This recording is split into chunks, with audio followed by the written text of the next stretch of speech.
Halo guys, lanjut lagi kita Battle to the Heaven. Di saat yang sama, suara dingin tiba-tiba terdengar. Bocah kecil, itu tidak buruk. Kamu benar-benar dapat menekan kebencian di dalam hatinya, kata sosok misterius perlahan muncul. Saya benar-benar tidak menyangka kalau wanita ini memiliki hal seperti itu di pikirannya. Beberapa orang yang datang ke sini sebelumnya, semua dibunuh olehnya tanpa kecuali, kata pria tua itu mengamati Xiaoyan. Apakah ini adalah sosok monumen 9 jiwa, pikir Xiaoyan terkejut. Baiklah, kamu tidak perlu menakut-nakuti orang, bisakah harta di sini dibawa keluar? Tanya Jinlong. Kamu masih ingin memanfaatkan keberuntungan dari langit, kata sosok 9 jiwa memutar matanya. Apa kamu tidak ingin memberikannya dengan mudah, kata Jinlong sedikit mengerutkan keningnya. Raja Naga Emas, watakmu tidak berubah sama sekali, kata monumen 9 jiwa tertawa ringan. Sementara itu di luar gerbang hitam, Yueru dan Mu Feng berdiri dan terus memperhatikan pergerakan di sekitar mereka sambil menunggu Xiaoyan. Ini sudah lama, kenapa dia belum keluar? Tanya Yueru dengan cemas. Tidak perlu terburu-buru, kita tunggu saja, kata Mu Feng. Mu Feng, bisakah kamu menggunakan caramu itu lagi untuk mengirimku masuk? Tanya Yueru. Dociku belum pulih, jadi aku tidak bisa menggunakan cara itu dalam waktu singkat. Meskipun aku bisa menggunakannya, aku tidak akan membiarkanmu masuk, terlalu berbahaya di dalam. Aku pikir, jika Xiaoyan ada di sini, dia juga tidak akan membiarkanmu masuk, kata Mu Feng. Yueru hanya bisa diam saat mendengar itu. 5 hari lagi tersisa untuk kompetisi, aku ingat Paman Hudu mengatakan bahwa ketika ada 4 hari tersisa dalam waktu kompetisi, itu akan menjadi gerhana bulan iblis di hutan mayat, kata Mu Feng dengan ekspresi serius. Gerhana bulan iblis, gumam Yueru sedikit terkejut. Pada saat itu, semua tubuh jiwa di hutan mayat akan meningkat kekuatannya, dan douci kita hanya bisa menggunakan kekuatan pil obat, kata Mu Feng. Ini akan merepotkan, Xiaoyan, kamu harus cepat, kalau tidak, tidak akan ada waktu, gumam Yueru. Di dalam gua nampak 2 sosok sedang berbincang, aku bisa merasakan energi yang kuat di tempat terlarang itu, apa itu adalah Kaisar Iblis Kembar, gumam Mu Ying. Nona, ayo pergi, jika Kaisar Iblis Kembar muncul, itu akan menakutkan, kata Seng Hu. Sementara itu di tempat lain, menurut informasi yang kudapatkan, semua orang di 10 besar memasuki lantai 3 hutan mayat, kata Lokang. Aku tidak tertarik dengan lainnya, yang aku cari adalah Mu Ying, kata Huo Niao dengan santai. Ayo pergi, temukan Xiaoyan dulu, jika kita meraih poinnya, kita akan berada di 3 besar, kata Lokang. Sementara itu di tempat lain, beberapa hari ini akan menjadi bulan yang gelap, kata Raja Serigala. Kaisar Iblis Kembar, mereka membunuh banyak orang di Suantian pada awalnya, tetapi saya tidak tahu apa hasilnya kali ini, kata Xiao Yu. Ayo pergi. Kaisar Iblis Kembar akan membuka segel, aku tidak tahu apa Xiaoyan bisa mendapatkan harta karun di tempat itu, kata Xiaoye. Sementara itu di tempat lain, Tuan Hudu, saya tidak tahu mengapa, semua bola kristal yang memantau pertandingan perebutan poin tidak berfungsi, kata seorang pria paruh baya melapor. Hudu mengerutkan keningnya, ini adalah pertama kalinya terjadi seperti itu. Sepertinya sekarang kita hanya bisa berurusan dengan Kaisar Iblis Kembar, kalau tidak, itu akan menjadi bahaya tersembunyi yang besar di hutan mayat, kata Wu Jiang mengerutkan keningnya. Ketertarikan timbal balik antara keduanya menyebabkan Yin jahat di hutan mayat akan dibebaskan sebelumnya. Aku tidak tahu level apa yang sudah dicapai Kaisar Iblis Kembar, kata Chang Yu. Tapi kompetisi perebutan poin ini tampaknya memiliki beberapa bibit yang bagus. Xiaoyan itu, nyala api di tubuhnya sangat tidak biasa, tapi kekuatan api pada Mu Ying itu juga tidak biasa, kata Chang Yu. Di lantai 3 hutan mayat, di tempat yang agak gelap terlihat sosok hitam sedang duduk bersila. Yukuan, kenapa kamu begitu banyak mendapat masalah, kata Hong Ye tak jauh di samping. Kau tahu apa, Kaisar Iblis itu sangat licik, aku rasa dia tidak mudah mati begitu saja, kata Youkuan mendengus dingin. Ayo pergi, aku akan membantumu menghidupkan kembali kekasihmu ketika masalah ini diselesaikan, kata Youkuan. Sementara itu di luar gerbang hitam, besok, itu akan menjadi gerhana bulan iblis. Xiaoyan belum keluar juga, aku tidak sabar, aku ingin masuk, kata Yueru. Suara Yueru baru saja terdengar, ketika mereka berdua melihat 2 cahaya merah naik ke langit. Wajah Mu Feng sedikit berubah, apa Xiaoyan dalam bahaya? Baiklah ayo kita masuk, kata Mu Feng menoleh ke Yueru, segel di tangannya segera berubah. Sesaat kemudian getaran muncul di pintu gerbang hitam ketika celah spasial sedikit terbuka, dan keduanya segera berubah menjadi cahaya saat masuk ke dalamnya. Dari kejauhan mereka bisa melihat seorang wanita di sebelah Xiaoyan, dan ekspresi mereka segera berubah. Doci biru melonjak di tubuh Mu Feng sementara pedang panjang muncul di tangannya. Namun sebelum Mu Feng bisa menyerang, suara Xiaoyan segera terdengar. Mu Feng, jangan bertindak ceroboh, wanita ini tidak melakukan kejahatan apapun, kata Xiaoyan. Ketika kami berada di luar, kami melihat ada pilar cahaya dan ada pilar air, apa yang terjadi? Tanya Mu Feng. Aku juga tidak tahu, hanya saja air hitam di sungai itu sangat aneh, kata Xiaoyan. Sebenarnya, apa yang kamu inginkan ada di batu giok ini, bisakah kamu menemukannya? Kata Monumen 9 Jiwa tersenyum. Xiaoyan, mungkinkah itu adalah harta yang dibicarakan oleh Xiaoyu? Harta yang kamu cari sebenarnya ada di atas batu besar ini, kata Long Yi. Xiaoyan terkejut saat mendengar itu, matanya dengan tajam menatap batu besar sebelum perlahan mendekatinya. Dia melambaikan tangannya dan api putih melesat keluar dan dengan keras menghantam batu besar hingga permukaan luarnya hancur, mengungkapkan batu giok di dalamnya. Long Yi, apa kamu tahu apa ini? Tanya Xiaoyan saat merasakan aura aneh yang memancar dari batu giok. Batu giok ini, sepertinya termasuk beberapa senjata ajaib di dunia iblis. Untuk menghancurkannya, kamu perlu menggabungkan docimu dengan kekuatan jiwamu, kata Long Yi.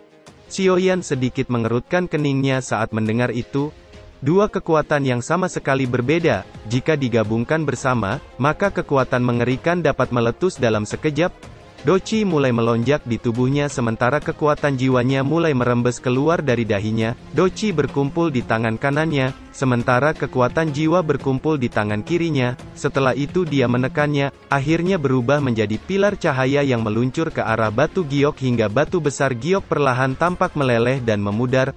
Kegembiraan melonjak di wajah Xiaoyan saat melihat itu. Dengan hilangnya cahaya berwarna hijau, batu giok benar-benar terbuka lebar di depannya. Dia bisa merasakan aura yang sangat murni dan agak menakutkan dari batu besar. Sesaat kemudian ruang nampak berfluktuasi ketika banyak pola aneh yang melintas di udara dan membentuk simbol mantra yang melayang di depannya. Sesaat kemudian cahaya hijau batu besar meredup, tampaknya telah kehilangan semua kekuatannya. Di saat yang sama, simbol yang agak misterius muncul di tengah telapak tangan Xiaoyan. Apa ini? Seru Xiaoyan terkejut saat melihat simbol misterius itu yang membentuk dua kata kuno, pelahap jiwa. Pada saat simbol kuno ini muncul, chi dingin di seluruh ruang juga tersebar, tampaknya sangat takut dengan simbol di telapak tangan Xiaoyan. Itu adalah simbol pelahap jiwa, senjata pamungkas, kata Jinlong. Benar apa yang dikatakan Raja Naga Emas, itu memang simbol pelahap jiwa. Aku tidak menyangka akan melihatnya di sini. Sepertinya kamu memiliki hubungan dengannya. Karena ini adalah pilihan batu giok, maka aku tidak akan ikut campur, kata Monumen Jiuhun. Simbol pelahap jiwa, gumam Xiaoyan terkejut. Jangan khawatir, kamu memiliki 23 api di tubuhmu, seharusnya itu bisa mengendalikannya ketika simbol itu mencoba melahapmu. Simbol itu bisa melahap semua jiwa. Dengan kata lain, simbol pelahap jiwa ini adalah musuh terbesar dari semua tubuh jiwa, kata Jinlong. Kegembiraan liar segera melonjak di wajah Xiaoyan. Simbol pelahap jiwa ini akan menjadi senjata pamungkasku yang lain, gumam Xiaoyan. Meskipun begitu, dengan kekuatanmu saat ini, kamu hanya dapat melahap tubuh jiwa bintang 6 Doudi, kata Jinlong. Sekarang aku telah memiliki simbol pelahap jiwa, apakah senior Monumen Jiuhun butuh bantuanku? Tanya Xiaoyan menatap tubuh jiwa merah di depannya. Kamu benar-benar punya hati, tapi aku belum membutuhkannya. Yang bisa kamu lakukan adalah meningkatkan kekuatanmu sesegera mungkin. Jangan sampai simbol itu jatuh ke tangan orang lain, terutama Sekte Iblis, kata Jiuhun. Suara Jiuhun baru saja terdengar ketika cahaya hitam tiba meletus dari tubuh Yuxuan, sementara suara dingin bergema, "Bocah, tinggalkan simbol itu." Kaisar Iblis Yingsai, apa kamu tidak menganggapku di sini, kata Jiuhun. Sementara Jiuhun menahan Yingsai, Xiaoyan dan lainnya segera pergi dari tempat itu. Begitu mereka pergi, gerbang hitam yang menghalangi mereka di depan sekejap dihantam oleh dua kekuatan menakutkan. Kekuatan menakutkan, seru Mu Feng. Sementara itu di tempat lain, Seng Hu juga merasakan fluktuasi energi yang mengerikan, dan segera berteriak kepada Mu Ying. Apakah Kaisar Iblis terbangun? Gumam Mu Ying sedikit mengerutkan keningnya. Sementara itu di tempat lain, bulan berawan mulai muncul. Sepertinya Kaisar Iblis Kembar telah memecahkan segel. Apa yang terjadi dengan monumen 9 jiwa Ji-Uhun? Seru Chang Yu terkejut. Sudah terlambat, kata Wu Jiang menghela napas.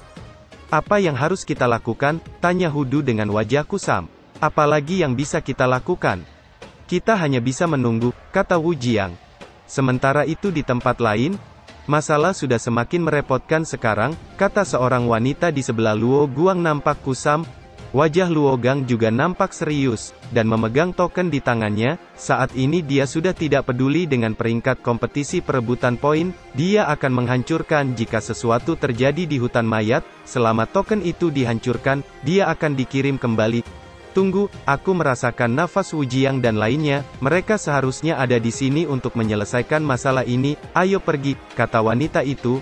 Sementara itu di gua yang sunyi, napas yang sangat kuat, kata serigala perak. Apa yang seharusnya datang masih akan datang, namun Xiaoyan ini benar-benar mendapatkan harta karun di dalam batu giok, kata Raja Serigala Bulan Perak, Xiaoyu.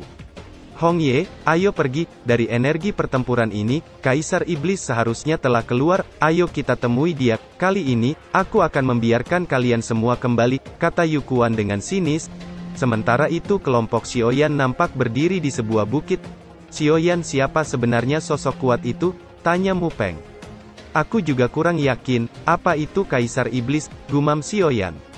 Yueru mengerutkan keningnya, wajahnya menjadi kusam saat mendengar itu, dia baru saja akan berbicara. Ketika dua sosok yang kuat muncul di langit. Aku akhirnya kembali, cepat atau lambat, aku ingin seluruh dunia tunduk pada perintahku, kata Kaisar Iblis Yingxai yang suara tawanya bergema di langit. Omong kosong, Yin Xie, kamu bisa melupakan itu, kata Ji-Uhun menyeringai.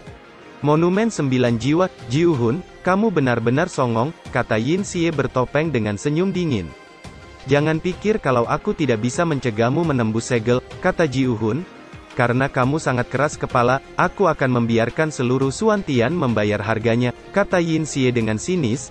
Kalau begitu mari kita lihat apa kamu memiliki kemampuan, kata Ji-Uhun menyeringai. Dou Qi merah yang kuat segera melonjak di tubuhnya. Dou di bintang 7. Kamu setan tua sialan benar-benar menerobos Kaisar bintang 7, kata Yin Xie menyipitkan matanya. Selama bertahun-tahun, jika kita tidak membuat terobosan, apa kata dunia? Kata Ji-Uhun mendengus dingin. Jangan songong kau Ji-Uhun, itu saja tidak cukup, kata Kaisar Iblis Yin Xie mendengus dingin. Kalau tidak cukup, bagaimana jika aku ikut dalam pertempuran, kata Xiaoyu yang tiba-tiba muncul saat suaranya bergema di langit. Raja Serigala Bulan Perak, seru Yingxai terkejut. Ini adalah masalah aku dan monumen 9 jiwa, jika kamu campur tangan, aku tidak akan membiarkanmu melarikan diri. Kata Yin Xie mendengus dingin. Aku pernah mendengar tentang nama besarmu yang dipenuhi kekejaman, benar-benar sesuai dengan reputasinya, kata Xiaoyu. Di saat yang sama Dou Qi yang kuat segera melonjak di tubuhnya. Dou di bintang 7 lainnya, seru Yingxai dengan wajah nampak kusam. Bagaimana, apakah kamu yakin bisa melawan kami sekarang? Kata Ji-Uhun tersenyum dingin. Hanya dengan kalian berdua ingin menangkapku, mimpi, kata Yingxai mendengus dingin. Orang kejam ini baru saja merusak segelnya dan kekuatannya belum pulih, jangan buang waktu, kata Ji-Uhun. Xiaoyu sedikit mengangguk, senyum dingin muncul di wajahnya.